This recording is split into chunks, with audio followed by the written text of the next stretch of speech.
Hello, ladies and gentlemen. Welcome to your HIMediaTV news update. I am your host, and today we're looking at a story from NPR by Heard on All Things Considered by Jason DeRose. Religious nuns are now the single largest group in the United States. When Americans are asked to check a box indicating their religious affiliation, 28% now check none. A new study from Pew Research finds that the religiously unaffiliated, a group comprised of atheists, agnostic, and those who say their religion is nothing in particular, is now the largest cohort in the United States. They are more prevalent among American adults than Catholics at 23% or evangelical Protestants at 24%. Back in 2007, nuns made up just 16% of Americans, but Pew's new survey is more than 3,300 U.S. adults show that number has risen dramatically. Researchers refer to this group as nuns.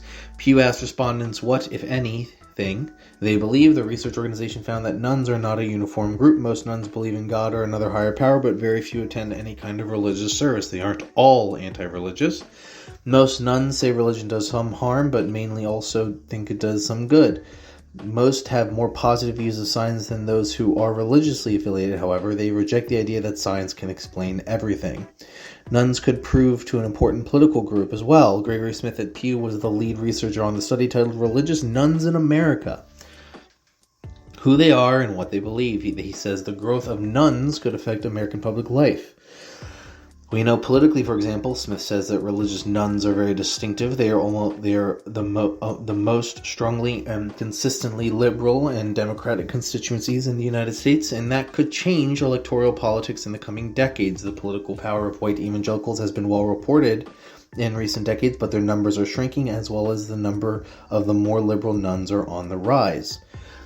That is the news story. Now we're going to be heading into the opinion section, which I know originally wasn't the intent of this podcast, but I do not feel good not incorporating more aspects of fair use into this coverage, especially since I am reading from articles. So, therefore, I want to give some opinions and make sure that I am fair use compliant.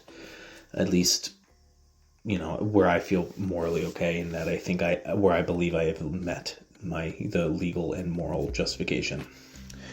Regardless, this is to be expected. The moral majority of the evangelicals is a very well-known phenomenon, and unfortunately for them, and probably more fortunately for the country in a myriad of different ways, extreme religiosity, while it does dominate many different power structures in America, especially in the infrastructure that was built, adding parallel institutions of media, nonprofit institutions, and other things that all have a conservative bent.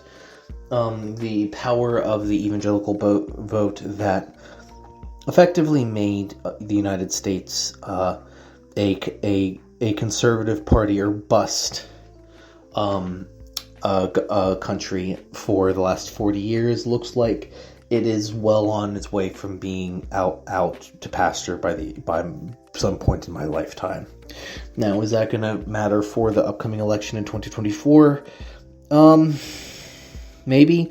I think with the combination of the evangelicals, being the dog that caught the car, and they've kind of lost their golden goose, as it were, in regards to many evangelicals were single-issue voters.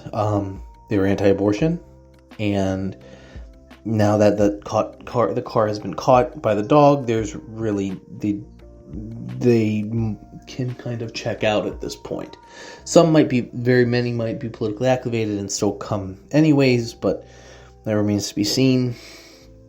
The religiosity in this country is on its way out, but that doesn't mean right-wing religious fundamentalism isn't still very, very present here. There seems to be, while the evangelical right is, still a huge powerhouse in America, there has been a rise, especially on online places like Instagram and TikTok, of fundamentalist of Islam fundamentalists. Now, I normally, personally do not necessarily feel the need to dog on Islam broadly. The criticisms I can make of the religious conservatism that permeates the Middle East is not necessarily any of my fucking business, since it doesn't really affect me much here in the as someone who lives in the United States. But as that seems to be growing, especially in a lot of younger people in their communities,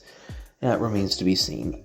All in all, the decline of religiosity in America, or fervent religiosity, I think is a good thing, and I think it's going to lead to much better outcomes, all things considered. Ladies and gentlemen, thank you so much for listening to your High Media TV news update. I appreciate you, your time, and your listenership, and I'll see you guys tomorrow. Have a good one.